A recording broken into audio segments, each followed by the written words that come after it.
Welcome to this fun-filled Monday edition of Second City Sports, real live and living color right here on Sports Soul Chicago. Along with Mr. Kim McGee, which is she.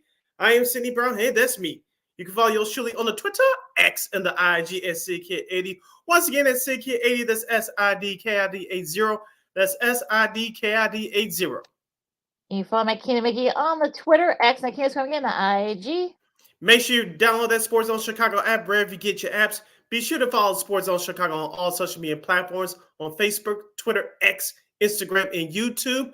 Don't forget, you can subscribe to our podcast at War Media Podcast. That's WARR Media, PODCASTS. We are on all podcast platforms, including the iHeartRadio app. And while you're at it, please give War Media a follow at WARR Media on Facebook, Twitter, Instagram, and YouTube. And thank you very much in advance for your support. Like, share, subscribe, and tell your friends. We are unapologetically fun, and we have very definite opinions. If you have any definite opinions during our 2-hour extravaganza, we call it a Sports Talk Radio Show. You can always hit us up at Sports Zone Chicago's Facebook page or at Sports Zone Chicago on YouTube. Type in those questions or comments in the comments section. Lakina will get them up on the screen for you. But if you decide to troll and or do something silly, dumb, or stupid, I'm giving Lakina full powers to give you fools to be a land, be a boot. Toodles! But before we begin, we must remind you that you can also catch Sports Zone Chicago live in living color on Roku TV. That's right. So celebrate with the squad and get with the program. Sports Zone Chicago is now available on Roku TV. If you already have a Roku television, just tap on the sports folder and download that Sports Zone Chicago app.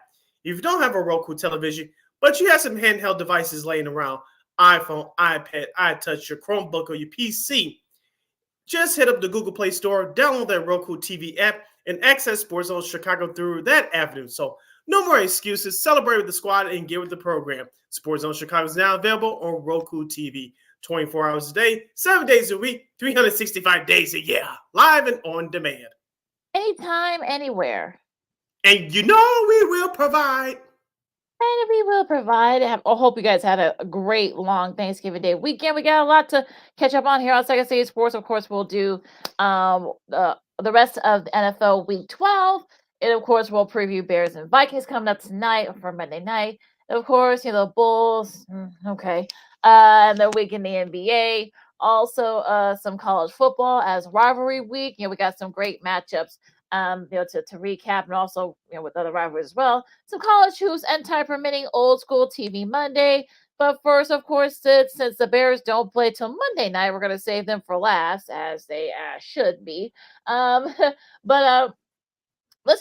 start with the rest of the. Let's start with the Thanksgiving days first, since we didn't get a chance to preview some of these Thanksgiving Day games. The Packers upset the Lions 29-22. I think that's probably the one game that you, Christine, and myself got wrong. But that was really like one of those games where you kind of didn't know what was you really didn't know what was going to happen. But of course, Jordan Love threw for 268 yards and 3 TDs.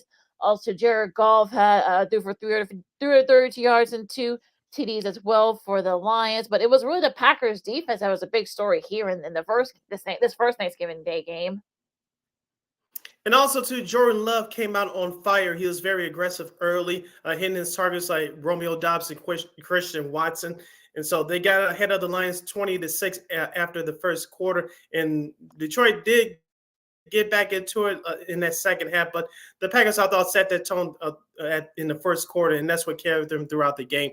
But Lakina, I'll just say this real quick about Detroit. I think they still a very good team in the NFC, but I thought their scare was coming. I thought that Bears game, that was their quote-unquote scare. They escaped it, coming back from 12 points down to win that one last Sunday. But the Packers showed them something last Thursday on Thanksgiving Day. I think the Lions will obviously, they'll win the division. They'll make it to the playoffs, but hopefully they'll learn that lesson, because defensively, especially in their secondary, it got torched, especially in that first quarter.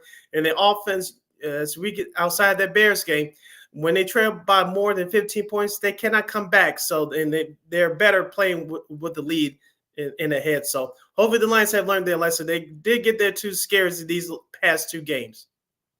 Yeah, Goff was sacked 3 times by Rashawn Gray, who was who actually was injured in this game last year. So with Sean Gary, I should say. So yeah, so he had a pretty solid game himself. His first game coming back from ACL surgery. So like I said, the defense kind of propelled them in that game. But this was actually a really, but like I said, I think Detroit is still one of the top teams in the NFC. I think this is one of those games where you kind of like, get that scare out. If you heard Dan Campbell's comments after the game, you thought, well, yeah, we were just outplayed, and I'm glad he kind of admitted that. But look, give the Packers credit after a slow start. After that first Bears game, the first game of the season, now they're 5-6, and they're right in the thick of it in the wild card race. Yeah, so you cannot count out the Packers out just yet. The second game that Thanksgiving Day schedule saw the Dallas Cowboys continue their dominance over sub-500 teams as they defeated the Washington Commanders at home 45-10. Dak Prescott, 331 yards and 4 touchdown passes. Tony Pollard ran the ball hard for the Cowboys 13 times with 79 yards in the score. Curtis Samuel for the Washington Commanders was only their standout player on offense, 9 catches for 100 yards. Lakina, the 5th pick 6 of the season for Mr. Duron Bland. What's the story here? As the Cowboys defense dominated once again over the Commanders. Yeah, and if you heard Jim Nance's call, I wish you had a clip of that because that was a really look. I mean, we'll give him a little bit bonus. Both men a bonus studs, and we'll do our studs and duds later on. But yeah, I mean, it was all Cowboys all the time, and they were really. Washington didn't really have an answer. They fired Jack Del Rio, their defensive coordinator. I don't know if that'll help, but you got to think that after giving up 45 points, he thought that was going to be kind of like the nail in the coffin for that part of the team. But yeah, I mean that Bland, that was just a great 5th pick 6, which is by Bland, who was a rookie by the way. Which is weird because if you saw once they started having the pick 6 as stats. You thought that the record would be more than that, but yeah, number 5 is actually the record. He actually now has a record. So yeah, I mean, look, Dak did his thing. Threw for 4 TDs. Pollard had a rushing TD as well. CeeDee Lamb and Brandon Cooks each had their TD touches. So an overall dominant performance by the Cowboys. Look, we know they do well against the teams that are not great. I want to see how they do against some of the top teams. They failed against Philadelphia in their first meet, so we'll see what happens once they get closer and closer because it gets a little bit tougher for them in the schedule. Yeah, this coming Thursday, Dallas will host Seattle. And of course, next week, I believe they play Philadelphia. So that's what their schedule looks like in the next 2 weeks. In the Thanksgiving night nightcap, the San Francisco 49ers defeated their division rival Seattle Seahawks in Seattle 31-13. Brock Purdy, 209 yards passing with a touchdown and interception. Christian McCaffrey, 19 carries for 114 yards and 2 touchdowns. My guy, Deebo Samuel, who helped me out big time on my fantasy team, 7 catches with 79 yards. Yeah, I mean, again, another sort of dominant performance. You thought that maybe Seattle was going to catch up a little bit, but they were dug too big of a hole. So I think we owe the 49ers an apology because we all thought that the 49ers a couple weeks ago were kind of left for dead and thought, Seattle's going to come back and pass them. But look, Purdy did his thing. Christian McCaffrey will start a new TD streak with rushing for 114 yards and 2 TDs. Deebo, got his touches. Brandon Ayuk got his touches. So and again, we got another defensive TD. So all 3 Thanksgiving Day games had a defensive TD. So of course, Jonathan Owens, who actually is Simone Biles' husband, by the way, he got that his first. He had a scoop and score there. Of course, we talk about Deron Brand, and also too, Jordan Brooks had one there for the Seahawks, but it was a losing effort there. But I mean, I think the 49ers, I think they've kind of submitted. Well, I'm sure there's a team in Philadelphia will have something to say about that, especially after what happened yesterday. But another good performance by the 49ers. I mean, look, the 49ers, they're 8-3 right now. I think the schedule kind of sets up for them pretty well for the most part. After Thursday game, I mean, they play Philadelphia Sunday. That's a huge game for them. Then they got Seattle and Arizona and Baltimore, which could be a Super Bowl preview. We'll see. But so they've got a lot to do still. But yeah, I think San Fran is showing you why. Hey, look, we're still like one of the top teams in the NFC. Yeah, 3-0 since that bye week. They dominated Jacksonville. In Jacksonville, they took care of Tampa Bay last week, 2 weeks ago, and then, like you mentioned, on Thanksgiving night, they take care of the Seattle Seahawks. Seattle could be in trouble here. Remember, they were in trouble around this time last year. They made a late season run to get into the playoffs. I don't know if that's going to be the same story, but we'll see what happens as we head into the month of December. Yeah, absolutely. So now we're going into the Black Friday game. Just for the record, our girl Christy Magam, we actually gained a game because I forgot this game was even on. I'll be honest, I was watching college football. We'll talk about that later on the show. But I was watching this for free. Yay! you're one of the lucky ones there. But 34-13, I should say. The Dolphins beat the Jets. No trouble with them. You had Tua had 243 yards, a TD pass, and actually was able to overcome 2 interceptions. But Raheem Mostert had rushing TDs. On the flip side, Tim Boyle, who got the start for the Jets, had 2 interceptions through for 179 yards and a TD. But it was a pick six going the other way right near the right near the end in the first half of that game. And that, geez, I think that kind of broke the game over because you thought that maybe, just maybe, the Jets would have a shot. They were going down the field. Mhm. Javon Holland said, no, he goes 99 yards the other way. So that's it. I mean, Miami goes to 8-3. The Jets you can tell by Robert Sala's kind of faces, all the memes that were being made of him. That was just, he seemed like a broken man, I think, at this point. Yeah, didn't he quote a famous rapper? You don't have any haters, you ain't popping, something to that effect. Yeah, something Well, like you that. got a Yeah. whole lot of haters and critics and then some now because this is what happens when you don't have Aaron Rodgers and that defense. Bend but do not break. Well, it broke on Friday. It's been breaking for the last few weeks. Now they don't have a valuable quarterback, Zach. I forget his name, but Zach anyway, Wilson. Wilson, thank you. That's Wilson. how he's been playing this year. But he's now downgraded to the third string quarterback. That is just terrible. No running game, and my heart, and no pun intended, goes out to Garrett Wilson, their wide receiver. Had a good year last year. You thought his prospects was up this year, of course, when they added Aaron Rodgers, but his talent, at least for this year, is gone to waste because the Jets have no quarterback. And for the Dolphins, once again, they're in a driver's seat in the AFC East division. We'll get to the other teams on the flip side of this break. But the schedule sets up well for the Dolphins in the month of December. Yes, they have a couple of tough games, especially at home with that one against Dallas, I believe, in about 3 weeks or so. They'll be tested again. But the Dolphins set themselves well in better position, unlike a year ago when Tua was hurt. Yeah, absolutely. So it's gonna be a good, not interesting setup for that front. But yeah, I mean, the Dolphins, they were just supposed to against a team that's not very good. Now, you want to try to do one more game before we go to break? Well, What? let's take it. Yeah, let's take it here, and then we'll do the Sunday games, and then we'll get into the preview of tonight's Bears Vikings. All right, sounds good. Okay, so we're gonna take a really quick break here. We're going to go through the rest of the NFL Week 12 slate, including some pretty interesting, surprising results and some lost opportunities. Of course, we'll preview Bears and Vikings, tonight, and a whole lot more. So, and also, of course, our studs and duds. More NFL talk coming up next. So, Keenan McGee, Sydney Brown, Second City Sports, Sports Hill Chicago. This year, my mom got me the perfect bag for back to school. These colorful binders help me stay organized. These headphones are just what I need for studying. These new sneakers are just what I need for the new year. This jacket is a real must-have. My parents got me the skateboard I wanted. It's pretty cool. These scissors really come in handy in art class. These colored pencils, too. These new socks, they can be a real lifesaver.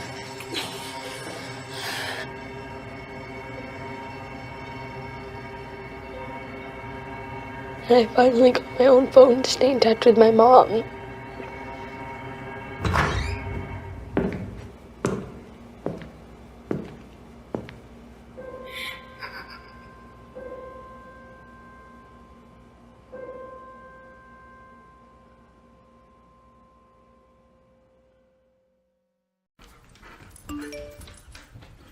Trisha's having a sleepover tonight. Can I go? I wonder about Lucy's friends. What should I say? I know you're only 10, but one of these days a friend will offer you a drink. And alcohol at your age can lead to so many things. None of them good. So can I go to the sleepover? Lucy, I want you to promise me I something. finished my homework. Bigger promise. If there's any drinking, I want you to say, "No thanks, not my thing." Mom. I promise you, your real friends won't care. Deal? Sure. Really? I promise, Mom. They really do hear you. Did you pack your toothbrush? For tips on how to start the talk, visit underagedrinking.samhsa.gov. A public service message from the Substance Abuse and Mental Health Services Administration.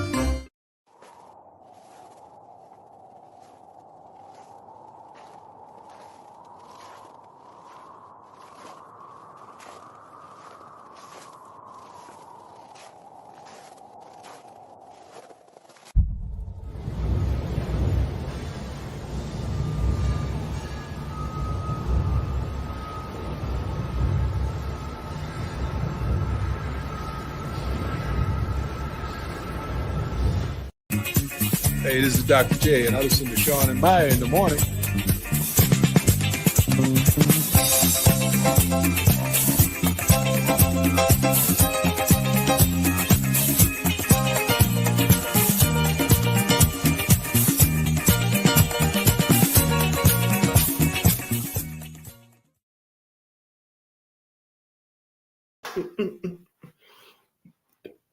Welcome back to this.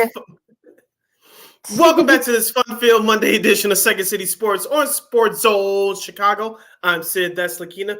You can always follow me on the Twitter, X, and the IG at SidKid80. Once again, it's SidKid80. That's SIDKID80. That's SIDKID80.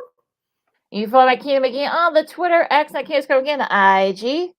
We have 85 minutes left or so of this extravaganza we call a sports talk radio show. If you have any questions or comments for us, you can always find us at Sports Zone Chicago's Facebook page or at Sports Zone Chicago on YouTube. Type in those questions and comments in the comments section. Lakina will get them up on the screen for you. All right, Sid. Let's go to the AFC North here. You got the Steelers and the Bengals. Start off with the Sunday games from yesterday. Kenny Pickett threw for 278 yards. But Jake Brown in his first start, for the Bengals and place of Joe Burrow, 227 yards and a TD. Still a lot of trouble scoring. So this is your typical AFC North showdown. But the Steelers beat the Bengals 16-10. They got rid of Matt Canada. I'm talking about the Steelers did. They got over 400 yards in total offense, but they still had trouble scoring. Well, yeah, look, I mean, they hadn't done that this season. That's one of the reasons why Canada got the boot. So, but now, of course, you're still having those same issues with they move the ball well, but they just haven't been able to convert those into touchdowns. Yeah, if it wasn't for the Steelers' running game, this team would be 4-7 instead of 7-4. Let's be honest here. Like you said, that offense of the Steelers is putrid to watch right now. Now, on the flip side, defensively, they've been great all year, despite their injuries, especially in that secondary. But yesterday, it was like pulling teeth watching some of that game. I was watching the Jaguars in Texans game. We'll get to that in just a moment. But the Steelers' offense was saved by them running the ball yesterday. In particular, Najee Harris, 15 carries for 99 yards, and the only touchdown for Pittsburgh. Jalen Warren, who I picked up in my fantasy league, he didn't hurt me because he struggled yesterday. He had a fumble early in the game. I'm sure that's why Mike Tomlin didn't give him many carries toward the later stages of the game. But as we said before, the Bengals are in trouble. They're 5-6. Joe Burrow's out for the year, and I don't see any way they can recover. And the Steelers are sitting in the driver's seat right now, fighting for one of those wild card spots in the AFC. No matter how we like it or not like it, they're right and think of things in the AFC wild card race. Yeah, it's kind of weird how they were able to have the record that they have and the office looking. So yeah, I think that the other teams have been messed up, and of course, unfortunately for the Bengals, they messed up a lot yesterday. Speaking of the Jags Texans game, I actually watched this game during via this lovely computer screen here. Same here.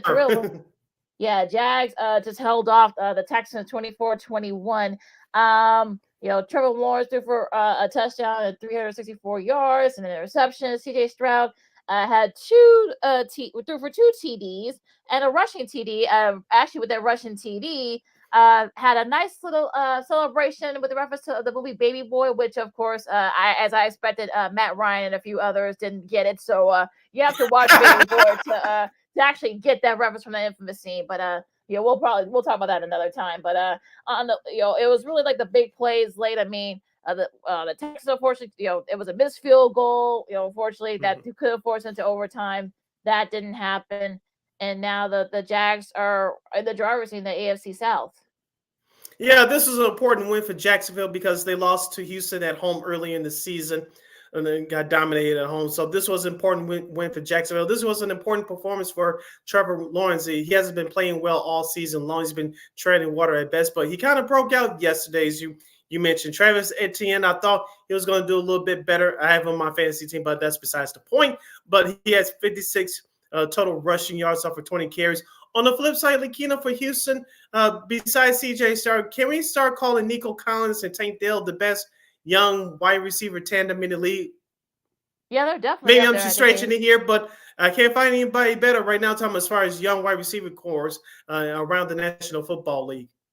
Yeah, definitely one of those, probably one of the top young receiving duos in the league that you're probably not getting too much about. So yeah, that was that was a really good performance and a losing effort there. But look, I think I'll get to my studs and duds, but yeah, there was one guy that actually lost the game for them, and it wasn't CJ Stroud, it wasn't even the defense. The defense actually did what they were supposed to do, just couldn't make the plays like to keep the Jags out of the end zone. But it is what it is. But yeah, the Jags, got a much needed win against the divisional opponent and got their revenge from earlier this year. All right, let's head up to the Meadowlands in East Rutherford, New Jersey. Yes, the New York Giants somehow, some way hold off the New England Patriots by the score of 10-7. Tommy DeVito, the former Illini star, the starting quarterback for the New York Giants, 191 yards passing and a touchdown. Ramondre Stevenson for the Patriots, 21 carries, 98 yards and the only touchdown for New England. Jalen Hyatt for the Giants had 5 catches for 109 yards. Lakina, you talking about watching paint dry. This game was it. The only time I saw clips of this game was when I had Red Zone on this big screen TV behind me. If you guys watching on front of me, if you guys watching on YouTube, you can't see it. But that was the only time I saw Patriots Giants. I felt sorry for Kenny Albert, Jonathan Vilma yesterday. We had to call that game for Fox. Yeah, that was just brutal. I mean, that was just DeVito got sacked 6 times, and look, his family is like the sweetest. We saw his parents, Lexi and Tom Senior. I mean, they were just they were doing this celebration before the game. The rest of his family, I don't know what that is. Maybe it's I don't know what that is, but he did that after he scored that in the being the only touchdown for the Giants, and I'm like, okay, okay, but I'm over the Mac Jones experiments. I mean, 2 interceptions. They brought in Bailey Zappi. He didn't do much better. It was just a terrible game to watch. It's just absolutely brutal. And Bill Belichick walked out of his press conference yesterday. Someone asked him about the quarterback situation. I don't know if he caught that, but he, instead of giving his traditional "I don't care" answer, he just walked out. Well, it looks like he might be getting his pink slip and late cardio coming up. Well, I'll wait and see. Yeah. The Patriots all the 2-9, so just brutal there. But into a little more exciting game. Shout out to our buddy Spiro Diaz, who had the call for this game for CBS. The Colts told off the Bucks 27-20. Gardner Minshew had threw for 251 yards, had a rushing TD. Also, Jonathan Taylor had 2 rushing TDs and 91 yards. On the flip side, for the Bucks, Baker Mayfield got a little banged up. Of course, he was sacked 6 times. That ankle injury. 2 for 2 TDs and interception. Rashad White had 100 rushing yards. Mike Evans had only 6 receptions. That's not good. But Michael Pittman Jr. was the star there for the Colts in this game. Now they're 6-5. I'm not gonna say the Colts are. Look, I'm not gonna say that the Colts are gonna be right there for the wild card, but it kind of feels like that team is really playing very well, and I think they should definitely get some credit for it for being able to hang on here. And not only that overall, let's give Gardner Minshew credit. We saw him as he filled in as a starting quarterback a few years ago with the Jacksonville Jaguars. It was kind of up in the air. He's done a nice job this year filling in for the injured rookie starting quarterback Anthony Richardson. And on the flip side of that, that Colts defense has been outstanding these last couple of weeks. So, like you said, they're in the thick of it. I don't know that they're going to make it because there's still a few teams ahead of them, obviously. But this Colts team is not a team to be looked over anymore. So their head coach has them playing hard, and you've seen the results of it. Now for Tampa Bay, real quick, you mentioned Mike Evans. He had 2 touchdowns yesterday. Rashard Wright really saved that Buccaneers offense with his 100-yard rushing performance. But that Buccaneers offense in that first half, the putrid, and they were lucky to only put up 10 points. Yeah, that was a pretty bad showing by them in the first half. They did try to make it a game of it, but it was just too little, too late. You think Shane Stitchen? You think he's could be one up there for Coach of the Year? If the Colts make the playoffs, yes. Yeah, he definitely done a great job with that, especially losing Anthony Richardson and everything else. But yeah, they've got a really solid team there. So we'll see what happens the rest of the way with them. In the NFC South, you got Atlanta beating the Saints 24-15. Again, not really the flashiest game on the schedule, but Desmond Ridder threw for 168 yards. 2 receptions, overcame that, but at a TD pass, Bijan Robinson, Bijan had a touchdown, a rushing touchdown, and 91 rushing yards. It was really the run that kind of helped them rush for 228 total yards on the run. So they kept the Saints off the field, and the Saints just couldn't get it going on offense for the most part. Yeah, Derek Carr got banged around a little bit there. I know he had 304 yards passing, and he threw the only pick of the game, which turned out to be huge. But Chris Olave was the standout performer for the Saints, 7 catches for 114 yards. But they really couldn't get anything going on the ground. They were only limited to 6 points in that second half. And this is one of the reasons why I had Atlanta winning, because as you figured that the Saints will finally turn the corner, start playing with some consistency, they take 2 steps back, and then that's what we saw yesterday. For the Falcons, yes, you mentioned Bijan Robinson. He got it going. Desmond Ridder, you don't have to depend on him too much. And so that the running game took the pressure off of him yesterday. And that Falcons defense did just enough to hang on for that victory. Yeah, they really did. Listen, I can see Sports on Chicago, like Keenan McGee, sitting around with you as we're recapping the rest of the week. The rest of the games, Sunday's games, yesterday's games, week 12 in the NFL. Last of the noon games, you got the Titans doing just enough to hold off the Panthers 17-10. Not really much to say about this game. I mean, Will Levis will use a word wrong. I mean, he apologized for that. I don't know why he thought he had to do that, but okay. Derrick Henry rushed for 76 yards, got the 2 TDs for the Titans. On the flip side, Bryce Young was sacked 4 times, only threw for 194 yards. Chuba Hubbard had a rushing TD, and Frank Wright early this morning got his, as our late friend Lamont Scott would say, his pink slip and his late card as he's been given a boot. And look, he's getting a nice little check. I mean, he's getting paid, I think, about $28 million from the Colts still, and now he's got a $25 million. He just chill for a little bit, as our buddy Herb would say, dive into a little gift with Scrooge McDuck, dive into the pot of gold. So he's he's all set. But we'll get to the rest of the Panthers stuff in another time. But what do you think about this game? It was all about the Titans rushing offense, as you mentioned. Derrick Henry, there's still miles left on those Titans for those 2 rushing touchdowns.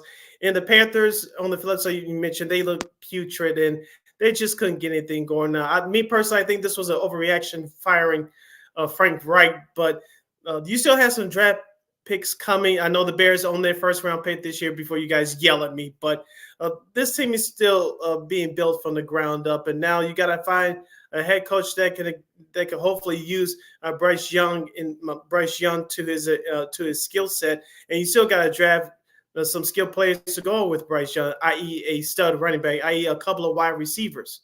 And maybe a tight end would help too. I'm just saying. Yeah, among other things that they need there. And I think, look, like I said, we'll get to all this stuff if we have time. But yeah, I think David Tepper, I think you might be a little in over your head with this one, but who's the owner for the Panthers? But again, we'll talk more about that as the time goes. Now, the first of the 3 o'clock games, you got the Rams. No trouble with the Cardinals, 37-14. Matt Stafford threw for 4 TDs, 29 yards, but it was Kyron Williams who was the big story here. Had 143 rushing yards and had 2 touchdown catches. He got 2 of those 4 TDs from Stafford. Tyler Higbee got the other 2. Guy who supports my fantasy league, Mr. Higbee did. Kyler Murray on the flip side was sacked 4 times, threw for 256 yards, should say, and a TD. But the Rams, they're 5-6, so it'll look now. They're kind of like sneaking in on the other side for that one of those NFC wildcard spots.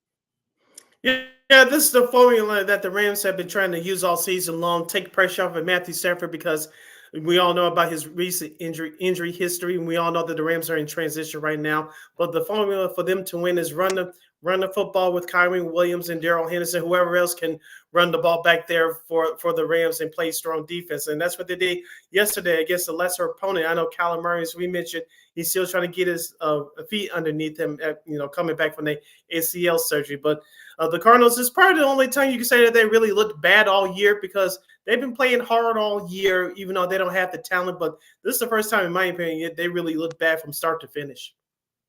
Yeah, that was the Rams kind of picked them apart.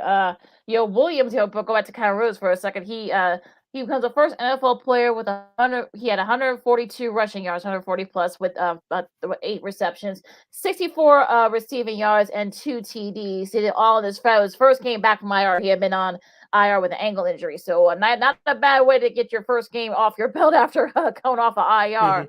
And of course, even more important, the Rams win that game. Now, let's go to the Mile High State, but don't look now. Denver is they're 6-6. They're right up there to think of an AFC wild card picture. They beat the Browns, the depleted Browns, I think I should say, 29-12. Russell Wilson threw for a TD, 134 yards, but it was really their defense that was the story. But on the rushing side, though, Samaje Perine had a rushing TD. Wilson had a rushing TD. But like I said, it was really the defense that kind of was the story here for Denver as they sacked PJ Walker 4 times after, of course, Dorian Thompson-Roberts had to be left off with had a concussion after throwing a TD. But the Broncos, they're getting it together. Yeah, as we said before, the last couple of weeks, take the pressure off of Russell Wilson. Javonte Williams, he's running the ball very well for the Broncos. He had 65 yards yesterday off of 18 carries. Courtland Sutton, he had 3 catches for 61 yards. But did you check out the catch by Adam Troutman, which originally was called the no touchdown, but he had his feet both in the bounce. His knee was sliding toward out of bounds line, but he had the ball secure. And I'm glad, all scoring plays are reviewable. So the refs reviewed it, and I'm glad they called it a touchdown. So I think that's what really brought the game over for Denver. Yeah, nice heads up there by Trotman, and getting that knee and then dragging those tippy toes of his. So I don't know if he took dancing, but I think that definitely paid off if he did. But if he did, that was a good payoff there. But look, the Browns now. Myles Garrett, his arms in a sling. So that's an injury to look out for as well. So you feel for the Browns. We had thought that maybe they were going to get it together after stealing that win against Baltimore, but the last 2 weeks, with injuries and just not good performances, just brutal there. And looks like maybe the Raiders might have been falling back to a little bit too. They did lead 14-0 over KC, but KC did what good teams do. They come back. They were able to win this game. 208 yards and 2 TD passes for Patrick Mahomes. Isaiah Pacheco had 55 rushing yards, and I know you have me in your fantasy team. Rashid. No, you said his name correctly. well. I did. I've been saying his name wrong. Okay. Rashid Rice, so it was a rookie, 107 receiving yards and a TD. On the flip side, Aiden O'Connell threw for 248 yards and a TD. And Josh Jacobs had a rushing TD at 210 yards with 20 carries. But I think they abandoned. I think they should have used the run a little bit more. Maybe they could have kept the Chiefs offense off the field, but unfortunately they kind of abandoned the run there, and they were able to not to pull up the upset, and the Chiefs were able to steal this game. Yeah, after a slow start, you mentioned the Kansas City turned it up on offense. I know Travis Kelce didn't have a big game, but he had a few big catches during late in that first half and early into that second half. And Patrick Mahomes, even though he fell 2 yards short of 300 yards passing, he was still very much effective yesterday. Now, on the flip side for the Raiders, Max Crosby, they had to call timeout late in the second half because he's been playing with an injury for the last few weeks, and he was supposed to miss this game, but you could tell that he's one of the leaders in that locker room. He really tried to set the tone for that Raiders defense, which did a heck of a job in that first half, as you mentioned, but they didn't have anything left. That offense with Aiden O'Connell, the rookie quarterback, they just didn't have it coming out of that locker room in the second half, just only posting 3 points. That's not going to get it done. But give the Chiefs credit. They turned it around in that second quarter, and they walked away with a tough road victory.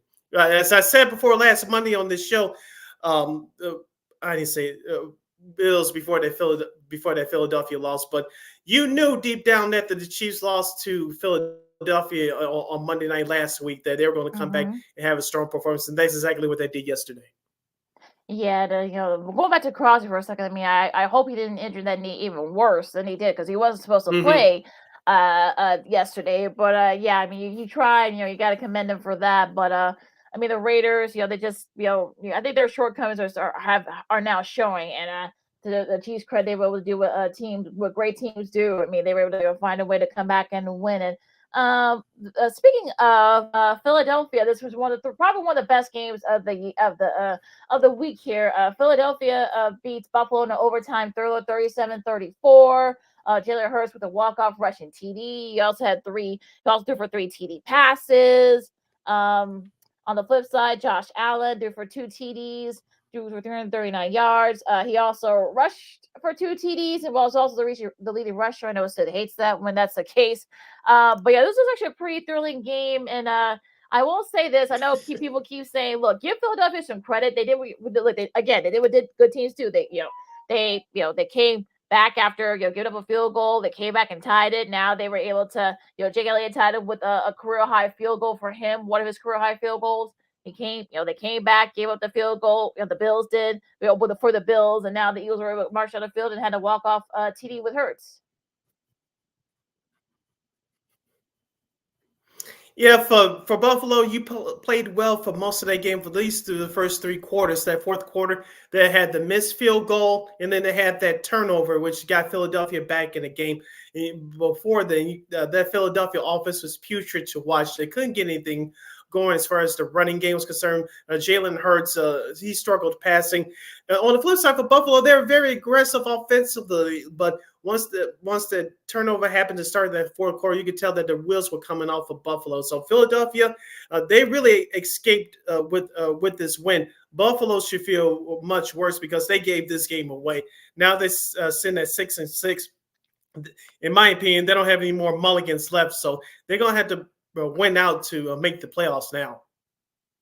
Yeah, that defense for Buffalo. I know they've had a lot of injuries on that defense, especially that front seven. But it was really Hurts was able to expose that yesterday, especially in that game-winning TD drive. So just a bad showing by that defense, especially late in the game. Now the Sunday nighter was kind of 20-10. The Ravens beat the Chargers.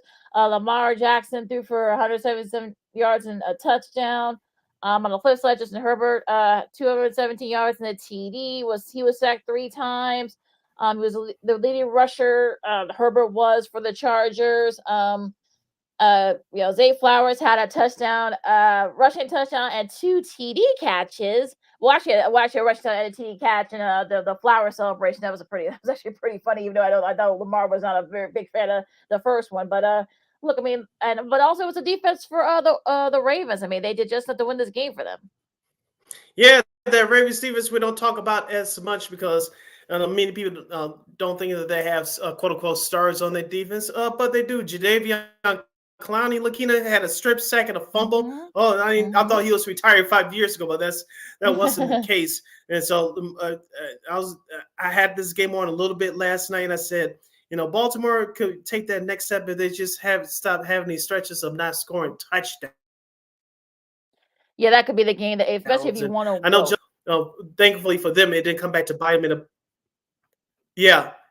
thankfully that missed field goal didn't come back to bite them in the butt. On the flip side for the Chargers, their season's over, 4-7. I know they scored the lone touchdown for them in the fourth quarter, but Brandon Staley's going to get his pink slip and link card, and they've been a big disappointment this year. Yeah, I'm glad I did not pick the Chargers. I thought about picking the Chargers when we did our picks when I posted them yesterday, but I'm glad I didn't because that would I would look pretty stupid there. But yeah, I mean Baltimore goes to 9-3, and as of right now, as we're recording this, they're now number 1 seed in the AFC. So, well, it gets a little bit tougher. They got some tough games coming up. Talk about Baltimore, so we'll see if they can hang on there. And like you said, they can't afford to be having these big stretches, but defense were able to get them back for this game. But yeah, you don't want to. Especially they got the Jags and they got the 49ers cut up in the next few weeks after the Rams game coming up after. Well, they get a bye, so they get a nice win. Get to chill for a little bit and for a week and kind of rest and refresh and heal up. So that helps them having a late bye week. So that should definitely help them give you a little bit of extra energy and extra motivation. So for me, I think this is a big win for Baltimore. They get that win. They get to chill for a week. Get ready for this big stretch. They got pretty tough stretch coming up these last few weeks. So, but yeah, you'll take it if you're Baltimore. Yeah, plus Baltimore, when they come back, they have a tough matchup against Jacksonville. I believe it's in Jacksonville. So I believe it's a primetime game as well. So they could be for the number 2 seed in the AFC. That's the Sunday nighter on the 17th. And then after that, on Christmas Day, they got a Monday night game at the 49ers, which could be a Super Bowl preview. We'll see. So like I said, then they have the Dolphins and they finish up against the Steelers in Baltimore. So that could be for a number 1 spot in the AFC. So yeah, they got a pretty tough schedule. So yeah, I think this is the right time to get this win and heal up and get ready for the stretch when they got coming up. Okay, Sid, studs and duds, go for it. I know we got like three games worth of games to pick from, but go for it. My first stud will be Dak Prescott of the Dallas Cowboys, 331 yards passing, 4 touchdowns as the Cowboys beat the Commanders on Thanksgiving Day. My second stud will be Kyron Williams of the Los Angeles Rams, 60 carries for 143 yards as the LA Rams beat the Cardinals 37-14. My third stud would be Bijan Robinson of Atlanta, 16 carries, 91 yards rushing, and a touchdown as the Falcons defeat the Saints at home 24-15. Okay, mine are I would go with Green Bay's defense. Like I said, Rashawn Gary coming back from an injury. He had recovered a fumble, had a couple of sacks. Like I said, Jonathan Owens had a scoop and score there. That was a big reason why the Packers were able to pull off the upset in Detroit. Let's see here. I'll say Trevor Lawrence. I think look, that was his breakout game for him, playing one of your division rivals. They were to avenge that loss from a few weeks ago, and they were to come back, and now they're in the driver's seat for the AFC South. And I'll be nice. I'll say Denver. I think Denver. They're getting it together at the right time. I don't think they're going to win the division, but I think they're going to try to do just enough to get into that one of the wild card spots. They're doing really well on all sides. I mean, Russell Wilson's been playing very well. We're seeing the kind of old Russell Wilson. Cortland Sutton's been really solid for them. The defense is really solid. Even the special teams has been pretty good for them too. So yeah, they could be a team to watch for. And of course, I'll say Deron Bland for breaking the pick 6 record. Also, Jim Nantz for a great call as usual with that pick six call on Thursday. All right. My 3 studs are as follows: the New York Jets offense. Go ahead. Yeah, I was speaking. I know you interrupted. Yeah. Sorry. It was the New York Jets offense. Need I say more? The San Diego Chargers of Los Angeles, their Patriot offense. That was terrible. That's my second dud. And my third dud would be the whole entire Patriots-Giants game. 17 points combined. No, thank you. I know that's your kind of score, Lakita, but I'm not down with that anymore. Oh yeah, the Bills defense. I mean, what happened those last two? Oh, I mean, come on now. That you don't need to say anything else. The Bills defense. What happened those last 2 drives against Philadelphia? Come on now, really. I know you have injuries, but you got guys that can kind of make some plays late. So I don't know what happened there. Carolina. I think you might have overreacted in firing Frank Wright. I think that franchise has bigger problems than that, but again, we won't have time to get into that. We'll probably go to that on another time. And I'll say my other dud is I'll say the Jets. I mean, just a terrible showing by that Jets defense. Just the Jets overall. I mean, I think if you're a Jets fan, you just want the season to be over with now. Just the season to be over with. That's it. That's all. Hour number 1 in the books. Hour number 2 straight ahead as you're listening to the Monday edition of Second City Sports on Sports Zone Chicago. We didn't forget about the Bears Vikings Monday night showdown. We'll give you a preview of that primetime matchup tonight. Thank goodness if you're a Bears fan, this is the last time they're on primetime TV for this year. And we'll talk. This is Chicago Bulls and the NBA. Had the Bulls waved the white flag? And we'll review this past weekend's action from the college pigskin and a whole lot more. I'm Sid. That's Lakina. You're listening to Sports Zone Chicago. No, I don't know, though. I'm scared. I mean, you're so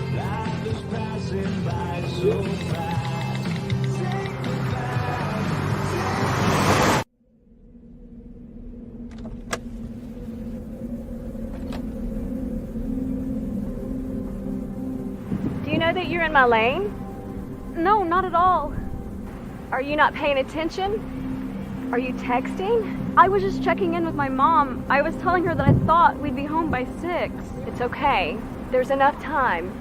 Just pay attention. I'm not even halfway through my text. There's no way. I'm not even going to look up. My babies are in the car. You have to pay attention. It's just supposed to be a quick text. I'm so sorry.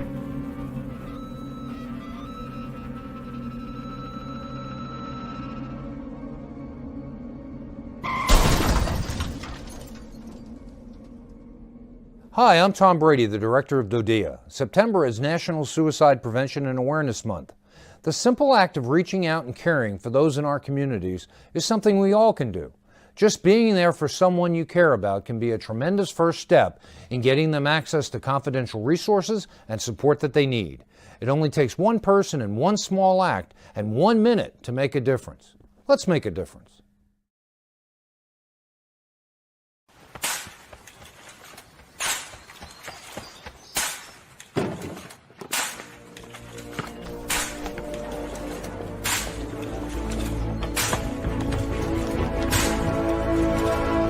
Move it!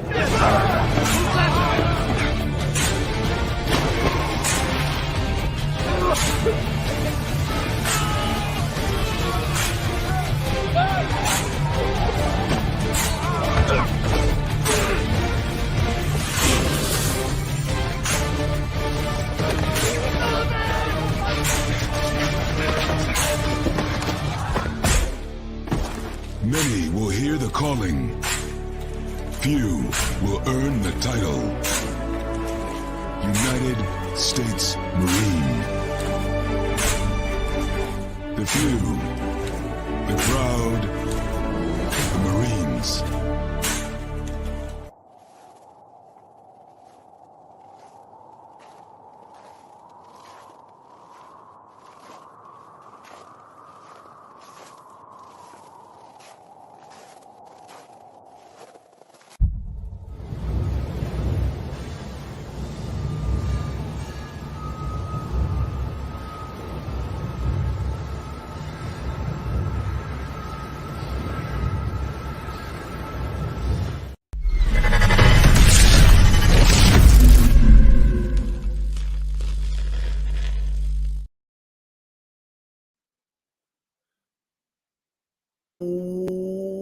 Welcome back to hour number 2 of Second City Sports, the Monday edition.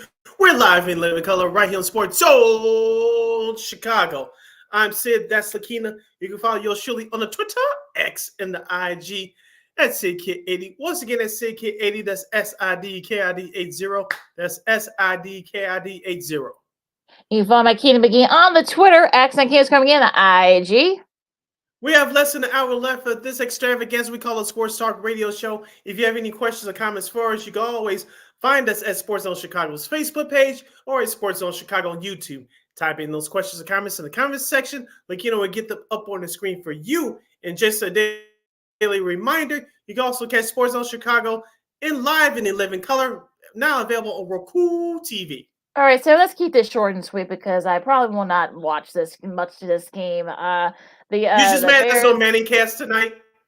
No. Well, no. Look, I wouldn't want the Manning bros having to go through watching a Bears game. They don't deserve that. No. They don't want that. I'm sure it's bad. I'm sure. Look, if you're Troy, it's bad enough that he has to watch the game. I don't want the Manning bros to be subjected to that as well. But the Bears and the Vikings, the Bears are 3-8. The Vikings are 6-5. Divisional rivals, of course. The Vikings won the first matchup about a month ago. This will be the last primetime game for the Bears. Thank the Lord. For this year. But yeah, I mean, look, like I said before, look, I think the Bears I think Fields actually looked good the last week. It was just that the defense just couldn't get it, just really couldn't respond. And I think for me, I think the Bears, the defense going to be the key to this game. Can they slow down Josh Dobbs and that Vikings offense? I know the Vikings. They're probably going to be in a good mood because they let a win slip away last week, but I think they're going to be on a mission here because they want to still be right there in the NFC. I mean, the Bears, I'm just like, I think they'll cover, but I don't think they'll get their butts kicked like the last time. Well, okay. But I don't think they're going to do too bad. I think, like I said on the thing, I think they'll cover, but I think the Vikings will win it. And I think if you're the Bears, you want to try to slow down that offense attack of the Vikings. The Vikings are currently 3 points favorites as of this live broadcast. Lakina, I will sell you some hope on why the Bears could win tonight. One, the Vikings do not have a consistent running game. And number two, Justin Jefferson is out, which if you guys have been following the Vikings, that's not a shock to you. He will not play tonight. So those are the first two reasons why the Bears can't pull off this upset tonight. Number three, I'm looking at the Bears linebacking core with Jack Sanborn, Tremaine Edmonds, and TJ Edwards. Sam Laporta, the rookie tight end for the Detroit Lions, you didn't hear his name too much last week. So the Bears, I thought they did a pretty good job against him. The Vikings have a star tight end, a former Lion, by the way, by the name of TJ Hockenson. If the Bears can neutralize him tonight, I think the Bears have a shot. So I give you 3 reasons why the Bears can pull off the upset tonight. Now, we all picked Minnesota to win this game. Of course, us and Christine Manica from KXRB. I think the Bears will play well tonight. I think on one of the running backs for the Bears is out, Deontay Foreman, but Khalil Herbert and Roshan Johnson, they must step up tonight in that department. But the Bears can win this game tonight. But I think the only problem they'll have is Jordan Addison, their rookie wide receiver, who's done a magnificent job over the last few weeks, ever since Justin Jefferson has been out with that hamstring injury. He's been the number one target for the Vikings offense. If they can cover him, i.e. Jalen Johnson, hopefully he can step up tonight and prove why he wants to be paid like one of the top DBs in the league. I think the Bears have a real opportunity to do so. I think more so the Bears are going to have to be led by their offense and Justin Fields. As you mentioned, he was not the reason why the Bears lost last week. He did learn some things why he was out with that finger injury, with that thumb injury. He showed it last week in Detroit. I expected to show it again tonight at Minnesota. Yeah, I mean, look, they still got a solid defense. I'm talking about Minnesota. You got Danielle Hunter, the linebacker, Harrison Smith, also the free safety. So I think he'll be right there, with Cole Kmet and and Herbert and the rest of that group and Mooney. So yeah, I think, but you're forgetting too, Sid, that first game that the Vikings, that Justin Jefferson didn't play, the Vikings didn't win it. So it's not like they haven't beaten, the Vikings haven't beaten the Bears without Justin Jefferson before. They did just about a month ago.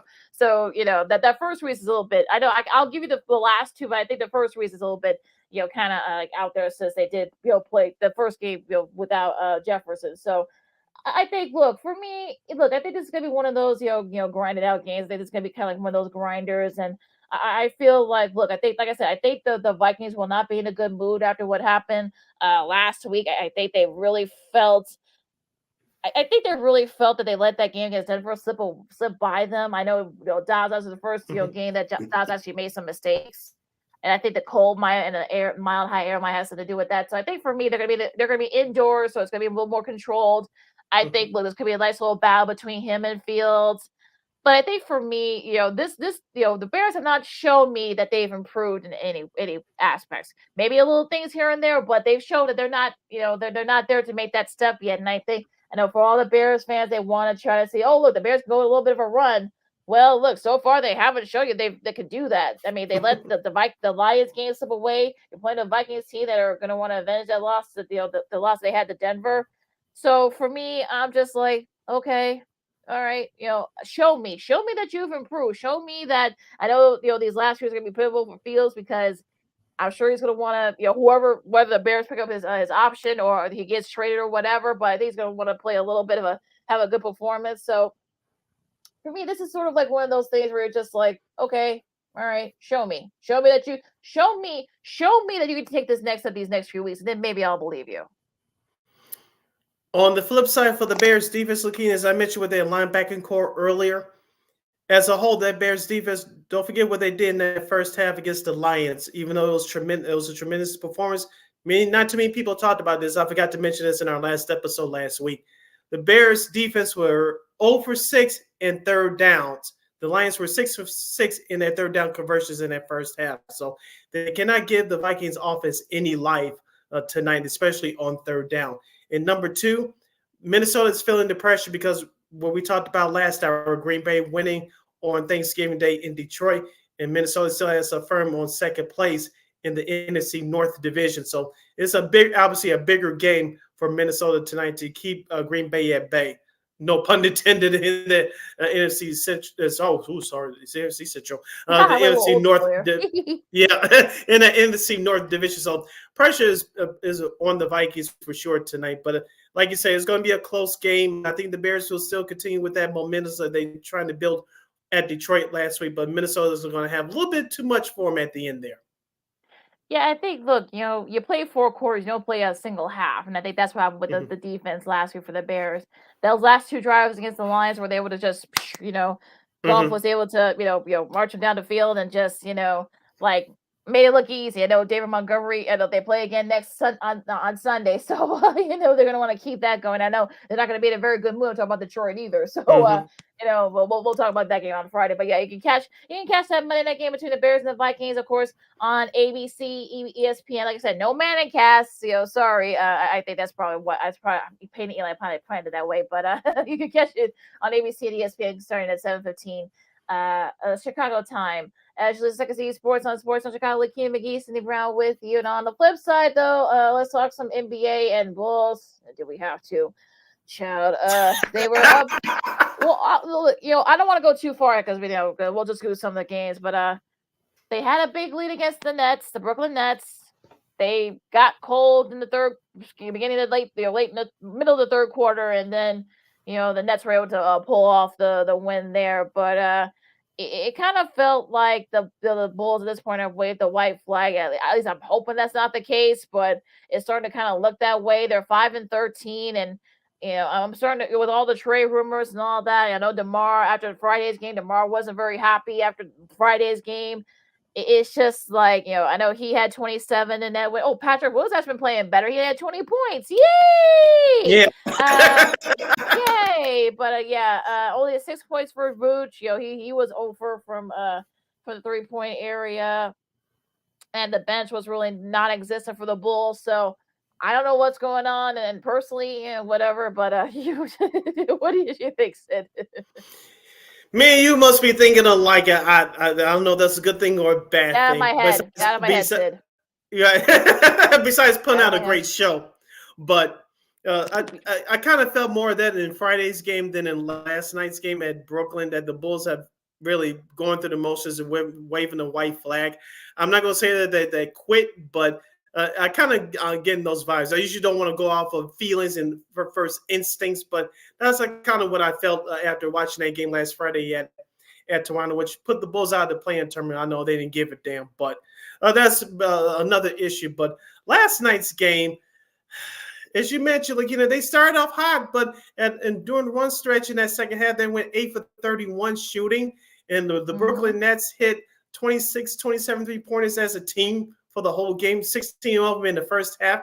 That's just not going to get it done, even though the Bulls did shoot well from the 3-point land on Friday, I think close to 40%. I know they shot 37.5% from 3 last night, and I know they were missing Alex Caruso, I get it, but they still had their chances to win that game. And I know Zach LaVine, he wants to get out of here. I don't think he's going to be traded at December 15th, folks. I know some of you want him out of here as soon as possible, but I think if that's going to happen, me personally, when that happens, I think it's going to be right towards the All-Star break. So you're going to have to deal with him for a little bit longer, whether you Bulls fans like it or not.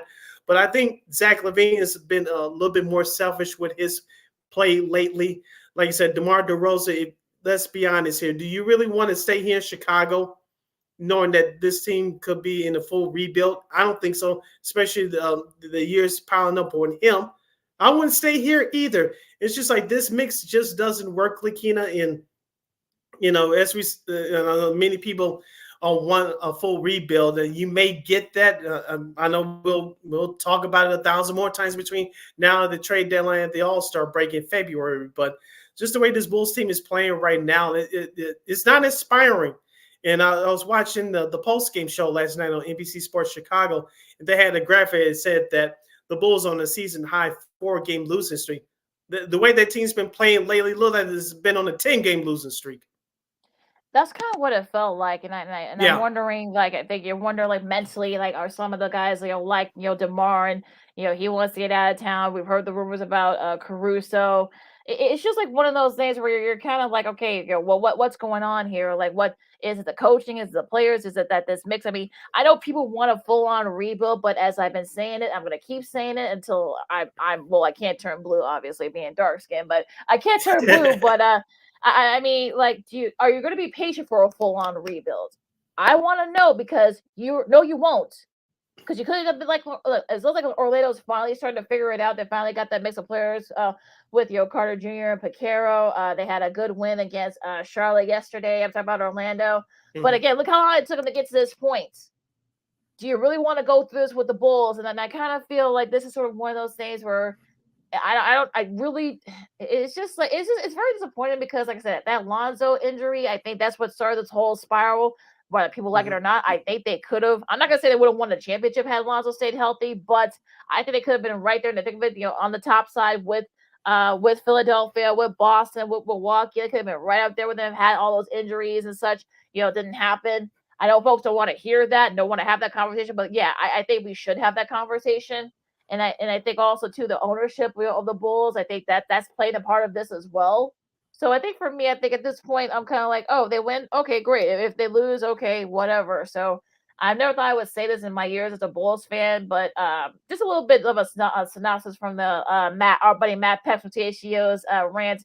I don't know what else you can say. Like, unless the Bulls ownership decides to sell, which that's not going to happen. But this will be the same cycle over and over again. I know people want Rob Pelinka, who's doing TV work right now. But do you want to leave the TV booth to deal with this mess? I don't think so. I don't know. I don't think you would. And also, too, the Bulls are right up against the cap. We've been saying this for the last 3 or 4 years. I know they're very limited what they could do in free agency. Javon Carter's been okay at best. The Torrey Craig has brought some energy, whether it's off the bench or as a starter. But as we talked about before the season started, Lakina, Billy Donovan is going to take the downfall for all this, whether he deserves it or not.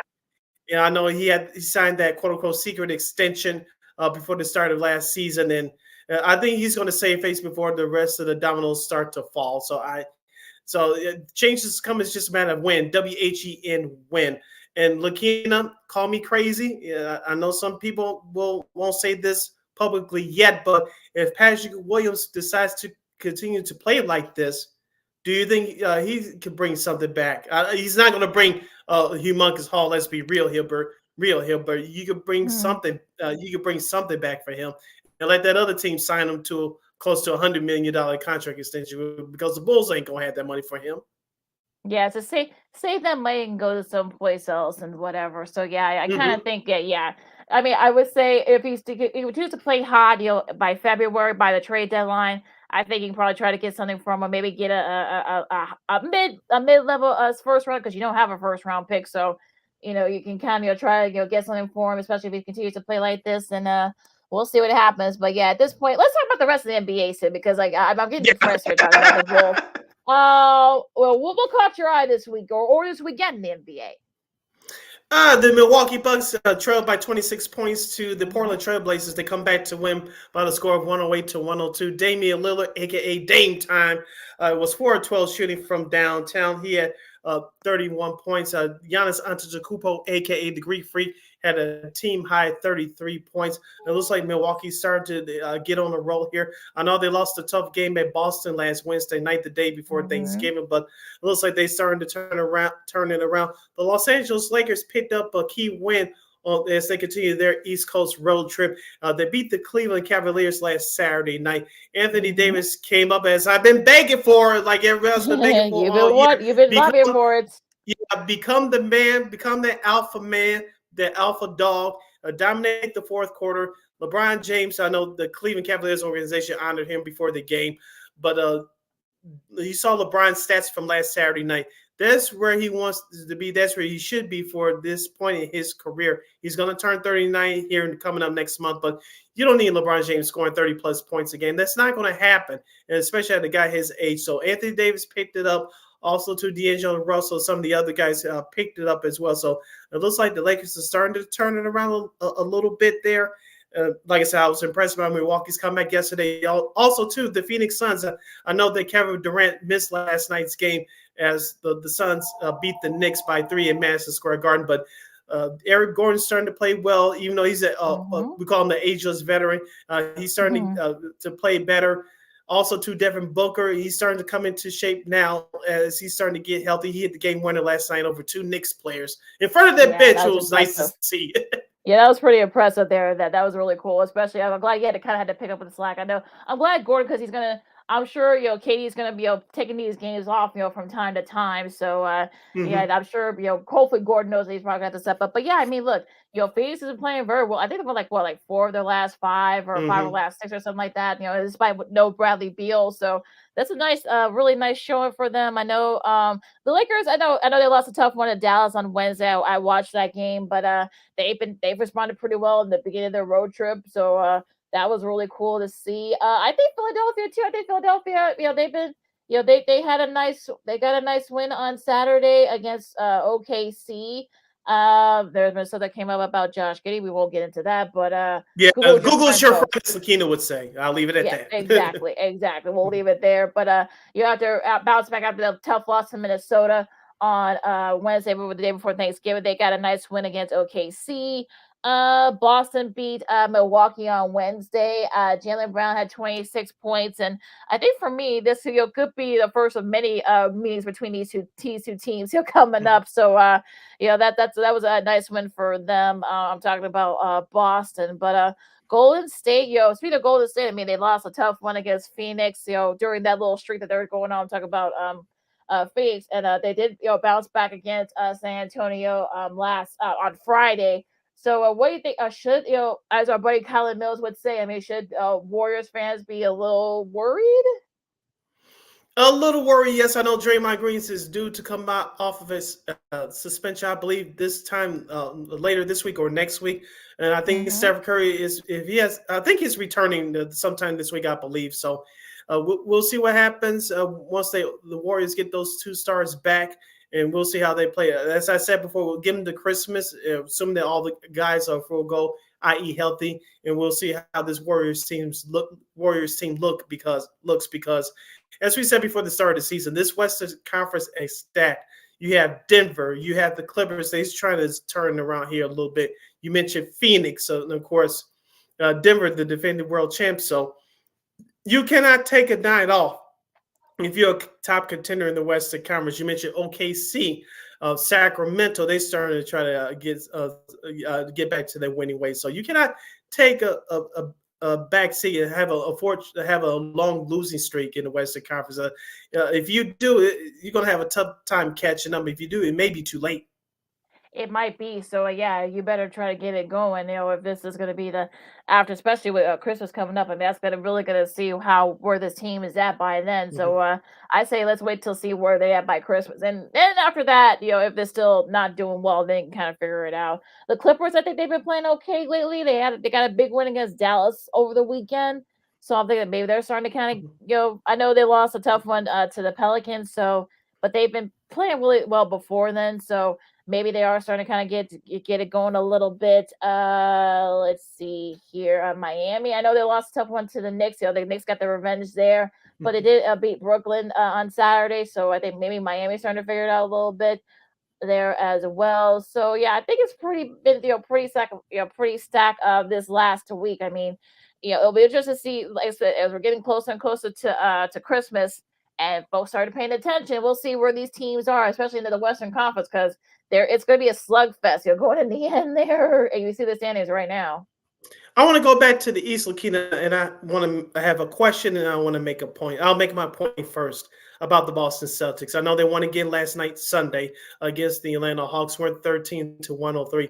Jason Tatum had 34 points, but I talked about him for the last couple of weeks. Sam Hauser, the rookie guard, he had 12 big points last night, including he made all made 4 of 9 from 3-point range. I know I've been questioning the lack of depth from the Boston Celtics bench ever since the start of the season. Looks like this kid, he could be their sixth man coming up off the bench. If that's the case, he's not too bad. But if you're their front office, I know that what's his face?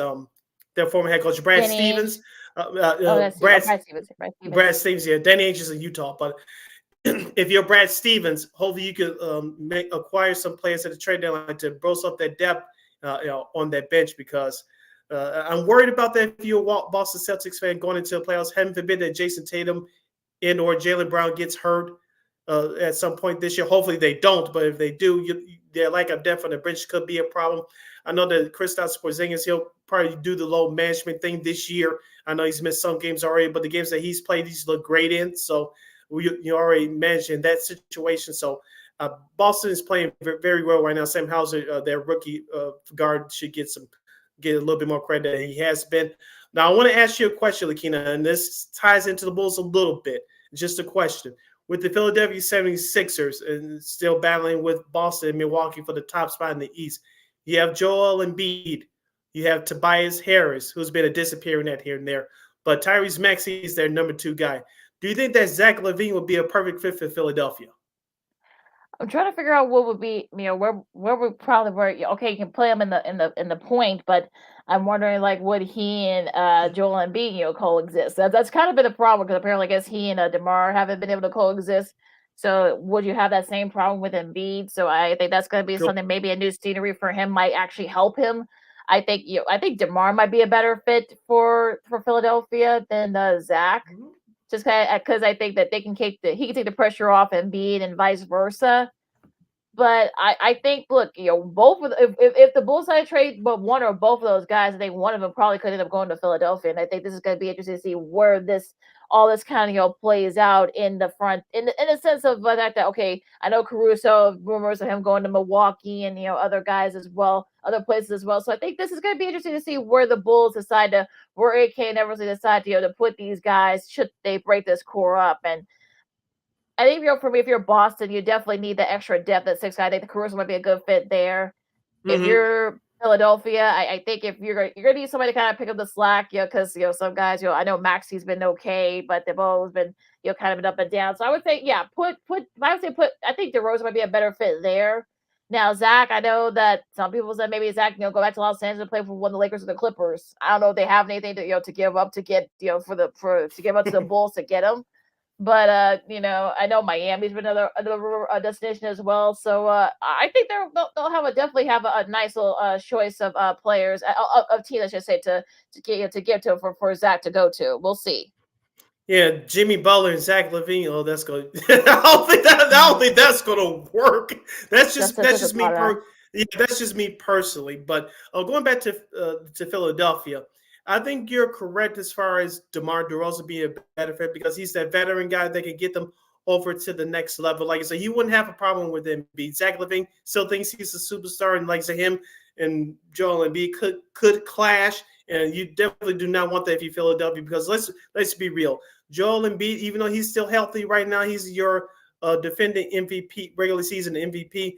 If you're Philadelphia, you still want to take the advantage of these years that he's in his prime and he's healthy, because once those injuries, if they do occur again coming in mass, that's going to be it for that franchise. So I don't think you'll have to give up too much if you're Elton Brand and not what was it, Daryl Morey. Daryl Morey. You don't have to give up too much to get DeMar DeRozan because he's on the last year of his deal. Zach LaVine signed that extension a couple of years ago, so you have to give up a little bit more. So I think from a business perspective, and like you said, from a basketball sense, I think DeMar makes the most sense. We'll see. Like I said, we'll see. We got a little bit of time before the trade deadline, so we'll see if what happens. There's going to be more rumors coming out. So it'll get very interesting as we get to this week's games in the NBA. Monday tonight, you got Washington and Detroit. Portland, they two bad continue. teams. Yeah. Oh, I think I saw somewhere where it said like the two of the worst winning percentage teams, so far this year. I thought I saw a next gen stat or something with that. So watch this game at your own risk. Even if you live in DC and Detroit, but Portland and Indiana at 6. You got should be a good one here. You got the Lakers and the Sixers at 6 o'clock on NBA TV. First game of that doubleheader Monday night. New Orleans and Utah. And Denver and the Clippers. Well, the Clippers have been pretty good lately. Yeah, 9:30 on the second game of the NBA TV doubleheader. So that should be an interesting one there. Yeah, the Clippers are looking for a revenge for what happened a couple of weeks ago, which they could have won that game in Denver during the play-in tournament. So we'll see what happens there tonight. Now, tomorrow, Tuesday, your schedule looks like this as the NBA in-season tournament continues. Even though the Bulls have been eliminated, they'll go to Boston to play the Celtics. Also, too, you have Toronto at Brooklyn, the Atlanta Hawks at Cleveland, the Bucks in the Heat. That's the first game of that TNT Tuesday night doubleheader. You have Charlotte at New York to take on the Knicks. You have Oklahoma City at Minnesota, the Houston Rockets at the Dallas Mavericks, two of the surprising teams in the league this year, mostly Houston. And the second night cap of the NBA on TNT doubleheader tomorrow night will feature the Golden State Warriors at the Sacramento Kings. And that's at 9 o'clock, Chicago time. Wednesday, you got the Lakers continue their road trip against Detroit, Washington and Orlando, Phoenix and Toronto, Utah and Memphis, Philadelphia and New Orleans, Houston and Denver, and in the lone NBA TV game, you got the Clippers and the Kings. I feel like that's an old NBC miniseries from way back when. Oh gosh. Just a thought of that. In your schedule for Thursday, for the last day of November, looks like this. We have the Chicago Bulls hosting the Milwaukee Bucks. That could get ugly. And you have Portland starting the East Coast road trip. They'll be at Cleveland. You have Charlotte at Brooklyn once again. We continue their trip around the city of New York. You have Indiana at Miami. That's the first game of the NBA TV doubleheader on Thursday night. The Pistons at the Knicks. Utah at Minneapolis to take on the Timberwolves, the Lakers at OKC, Oklahoma City Thunder, Atlanta at San Antonio. In the nightcap for NBA TV, you have the Clippers at Golden State to take on the Warriors. Oh, that should be a fun one. There could be first 140 or something like that might win that game. Who knows? And that is your schedule for this week in the NBA. We'll take a really quick break. We're going to talk some college football. Week 13, as the regular season has officially ended. Now we're into championship weekend. And some big changes in the top. Could be a big change at the top in the playoff standings. Some college hoops, we'll try to get a little bit of that. And if time permitted, also some Blackhawks, too. A nice showing for them yesterday, even though they lost. And old school TV Monday, and a whole lot more. Like Keenan McGee, Sidney Brown, Sexy Sports on Sports in Chicago. Wrapping days up, coming up right after this. This year, my mom got me the perfect bag for back to school. These colorful binders help me stay organized. These headphones are just what I need for studying. These new sneakers are just what I need for the new year. This jacket is a real must-have. My parents got me the skateboard I wanted. It's pretty cool. These scissors really come in handy in art class. These colored pencils, too. These new socks? They can be a real lifesaver.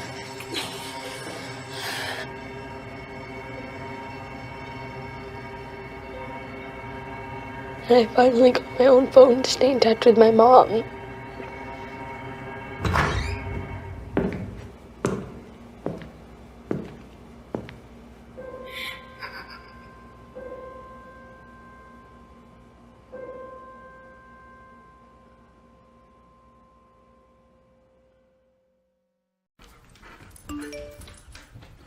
Trisha's having a sleepover tonight. Can I go? I wonder about Lucy's friends. What should I say? I know you're only 10, but one of these days a friend will offer you a drink. And alcohol at your age can lead to so many things. None of them good. So can I go to the sleepover? Lucy, I want you to promise me I something. finished my homework. Bigger promise. If there's any drinking, I want you to say, "No thanks, not my thing." Mom.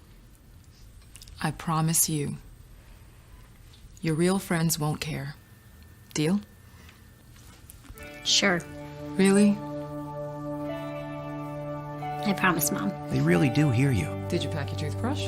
For tips on how to start the talk, visit underagedrinking.samhsa.gov. A public service message from the Substance Abuse and Mental Health Services Administration.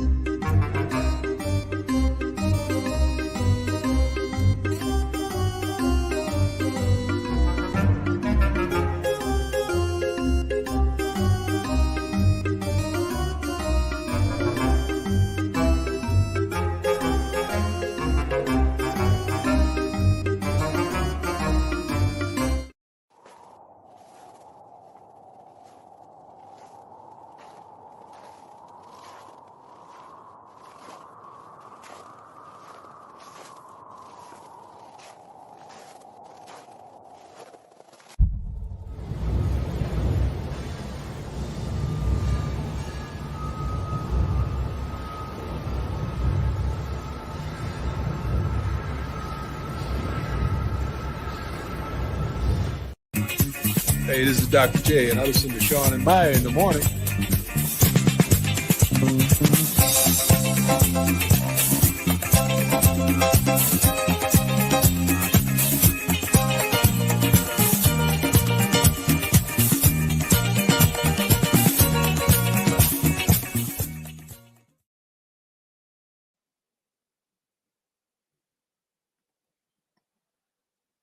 Welcome back to Second City Sports on Sports Show Chicago. You follow my Keita McGee on the Twitter, X, and Keita's coming in on IG.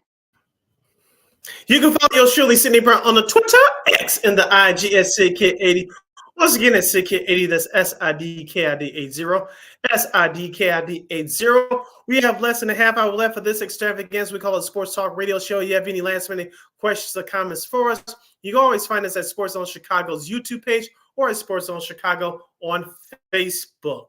Keep those questions and comments coming. Lakina will get the best ones up on the screen for you. And just a daily reminder, you can also catch Sports Zone Chicago now available on Roku TV.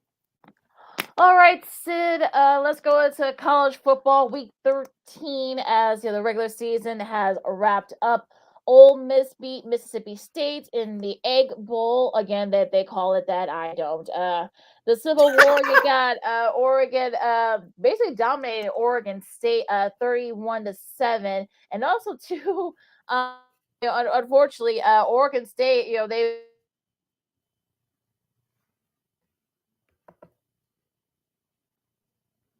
the news actually came out just right before that game for Oregon. They were able to kind of take advantage of that. They wanted to avenge that loss from last year, and they were able to just that. Bo Nix threw for 5 touchdowns, and it'll be interesting to see Oregon. We'll talk about the Washington game for them in a second. But what do you think about this game on Friday?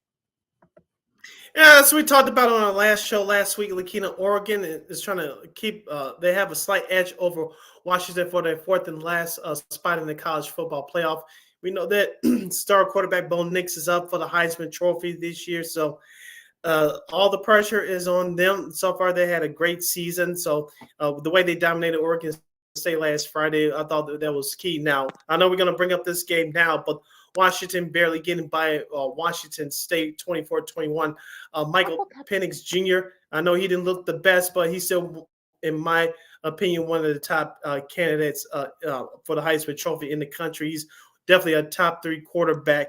I don't know if he's going to come out this year for the NFL draft, but he's still right up there. And Washington, as we talked about, they feel in the pressure as well. Even though they're 12-0 overall, they had to fight for their lives against their rivals in Washington State. Yeah, well, we'll get to that game in a second. But going back to this, I mean, unfortunately for Oregon State to lose their head coach and former alum Jonathan Smith to Michigan State. I mean, I'm not gonna say that he's actually been a solid coach. I mean, they're the best they've been in a while. Talk about Oregon State, but is he really the guy that you think could recruit? Especially you're going to go up against Michigan. Now you're going to be dealing with USC, UCLA, Oregon.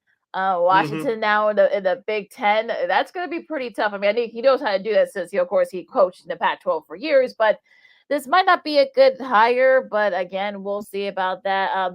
Back to Oregon, I think Oregon may have an outside shot if they are playing very well. And Washington, yeah, they've been battle tested, but they haven't looked good in the last few weeks. So for me, I think. We'll talk about the Oregon Washington Pac-12 title game, coming up on Friday. But for me, I think Oregon. If you had to tell me which team that I think would win between Oregon and Washington, I probably would say Oregon just because they've been playing better lately. But that's just me. Texas, gained a spot in the Big 12 title game. They beat Texas Tech, 57-7. The Fighting Mike Brothers, as we call them here, Mizzou, they dominate Arkansas 48-14, and you gotta, look, I think Mizzou, after a pretty tough showing, you gotta give Elijah Drinkwitz credit. He's been able to kind of build that program up, and Cody Schrader, who you guys we talked about the last a couple weeks back. He rushed for 217 yards, and a touchdown. I know Coach Drinkwitz has been lobbying for him to be in the Heisman race. He'll definitely get some running back award consideration, but I don't know if he'll be in the Heisman race, even though Mizzou is 10-2. Yeah, like you mentioned with Michael Penix Jr., Caleb Williams, Marvin Harrison Jr., we'll get to that Michigan-Ohio State game in just a moment. But because of those names we just mentioned, like you said, Schrader's not going to get Heisman consideration. But like I said, he'll probably be the top running back wherever the awards are for the top running backs. He'll collect those accolades. But give Missouri's quarterback credit to Mr. Brady Cooklick. I know his stats didn't jump out at you last Friday, but he had 2 big touchdown passes off 112 yards passing. But he hasn't done too bad this year at all either. I think he's one of the other reasons why the Missouri Tigers have had the success that they had this year. Very deserving of all the accolades, and they finished number 2 behind Georgia. So that's what you got it. Can't really be fault them too much for that. Iowa beat Nebraska 13-10. So if we took the over on that one, you didn't have a good start to your weekend. Penn State no trouble. Michigan State, Oklahoma try to do their job against TCU, but that didn't all for now. We'll get to that why in a little bit. Georgia, Georgia Tech. I mean, like I said, this could be. I'm not gonna say it was going to be a trap game for them, but Georgia, they looked just enough to win the game against Georgia Tech. I know Georgia Tech's been pretty good like the last few weeks, but I think Georgia showed you why they're kind of class in that state rivalry. Going to the Michigan Ohio State game, it'll be a really solid game. Michigan defense was able to kind of pull in late, and after winning his first year with Ohio State, Ryan Day has now lost 3 straight. Wonder what who's going to be this time. Against Michigan, of course, of course, acting head coach. The defense, you just have to win that game. What did I say on this show last week, Lakina? I said it was going to come down to the quarterbacks, J.J. McCarthy and Cal McCord, but it's going to come down to the defense of Michigan. And they played almost exactly what I predicted. Michigan did just enough to win. The offense looked very good. Marvin Harrison Jr., I know Gus Johnson said on the broadcast on that last drive for Ohio State that the Buckeyes needed to get him the ball a little bit more. They did on that last drive.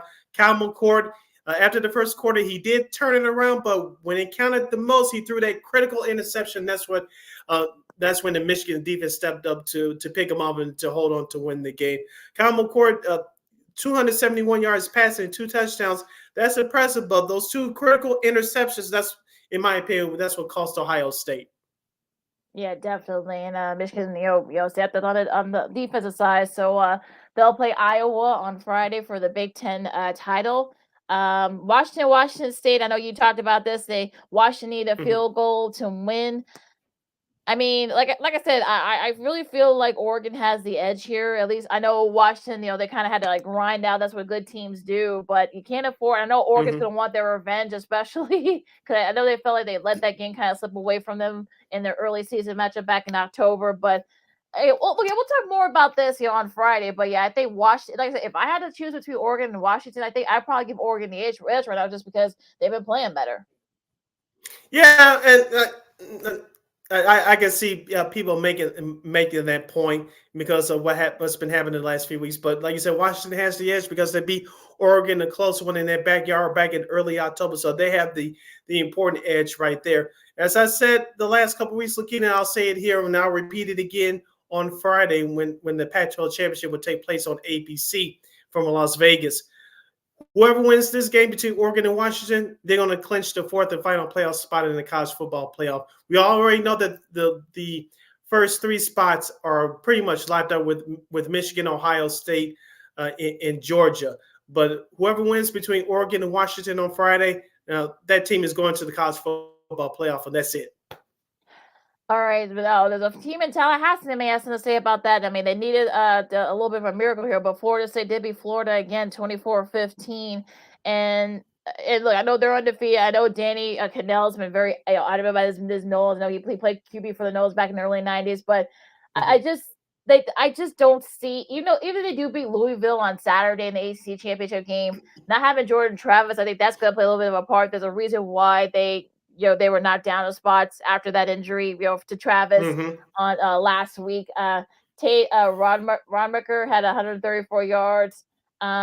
He wasn't, he didn't really play too well. I mean, Trey Benson was really the story here, the running back for Florida State, 3 rushing TDs and 96 rushing yards. It was really, they really needed like some little bit of a miracle to kind of, pull this game off against Florida. So I think for me, if you're Florida State, you need a lot of stuff to happen to, take care of your business as Louisville, but you need other stuff to happen in front of you to try to, get into that last playoff spot. Yeah, I've been pumping up Jordan Travis the last few weeks. Unfortunately, good luck to him recovering from that injury. It was very ugly to see. But like you said, Lakina, around this time of year, we see who are the real contenders, who are the pretenders. And Florida State's been there all year. Just that no time is a good time for injuries to occur. But this has been, you couldn't ask for a worse time for an injury to a major player to happen than what happened to Florida State's a quarterback. Now, their defense really carried the day, as you mentioned, barely beating Florida, but they're still going to be on their psyche come, like I said, this coming Saturday for the ACC championship game. But Florida, unfortunately, for because of their injury, for unfortunate circumstances, I think they're going to be kept locked out of the college football playoff. I don't like it either, but I think that's what's going to end up happening. Yeah, and I know some people may not like that Danny Cannell, but I think that's probably what's going to be in the case here, especially if his favorite team is somehow sticking in Alabama needing a 4th and 31 to beat the Auburn Tigers. Jalen Monroe's 4th and 31 TD pass to Isaiah Bond, as Brandon was on the telecast. That's actually pretty well played there. As time, with about 33 seconds left, helped them. I wouldn't even put this in the category. I know the kick six anniversary just happened like a couple of days ago. It's already been 10 years, by Chris Davis going 101 yards the other way for Auburn. I think for me, like Hugh Freeze, you're a defensive coach. What are you doing? What are you doing for only rushing 3 guys? What were you doing there? Like seriously, dude. I mean, I think Auburn, really, kicked themselves and I know to Nick Saban's credit, he even said, "Hey, look, this is like the first time where this type of stuff actually went my way." So he's actually pretty funny. There was his post game comments, but I mean, Auburn. I know this has been a bad. This has been like that kind of season for Auburn. Unfortunately, they lose to New Mexico State at home, and then they lose a tough one there in their rivalry game in the Iron Bowl. Yeah, we mentioned Jalen Monroe. He's been gaining confidence over the last month or so, and it showed there, especially on that last run, as you mentioned. He also led the team in rushing with 18 carries for 107 yards. And also, too, Jermaine Burton, their star wide receiver, he stepped up big with 4 big catches for 107 yards and a touchdown. So Alabama has it on the road right now, but if it wasn't for their loss to Texas at home early in the season, they could realistically make a case to participate in the college football playoff, but I don't think it's going to happen for them this year either. Should be an interesting one between them and Georgia coming up. Louisville loses Kentucky for the 3rd straight year in their little bluegrass battle there.